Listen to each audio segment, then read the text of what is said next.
শনিবার ছুটির দিন। এই সময় আমাদের অফিসের কোনো কর্মকর্তা কর্মচারী থাকে না। আমাদের সিকিউরিটির ব্যবস্থা আছে, তারা সিকিউরিটির রুমে থাকে। তো আমরা আগুনের সঠিক কারণ আমি কথা বলেছি ফায়ার সার্ভিসের সঙ্গে, সঠিক কারণ এখনও জানা যায়নি, ক্ষয়ক্ষতির পরিমাণ সম্পর্কে এখনও জানা যায়নি। কিন্তু এখানে অত্যন্ত স্পর্শকাতর তথ্য থাকে, ফাইল থাকে।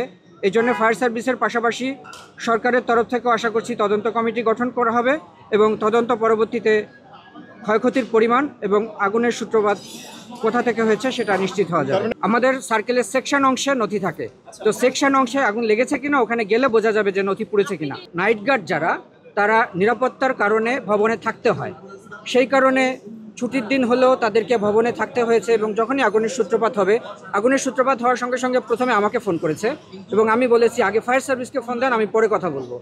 তো স্বভাবতই তাদের ভবনে থাকতে হয় এবং তারাই প্রথমে চেষ্টা করেছে আগুন নেভানোর। যখন নিয়ন্ত্রণের বাইরে চলে গিয়েছে বা মনে করেছে আমরা পারবো না, তখনই আমাকে এবং ফায়ার সার্ভিসকে ফোন করেছে। এখন পর্যন্ত কারো অসুস্থ হওয়ার বা ক্ষয়ক্ষতি হওয়ার সংবাদ আমরা পাইনি। আপনারা জানেন যে পুরা এনবিআর এর সমস্ত নথিপত্রই আমরা অনলাইনে নিয়ে এসেছি। ফিজিক্যাল নথি পড়ে গেলেও আমাদের সব ডেটাবেস, সব সাপোর্ট আমাদের আছে।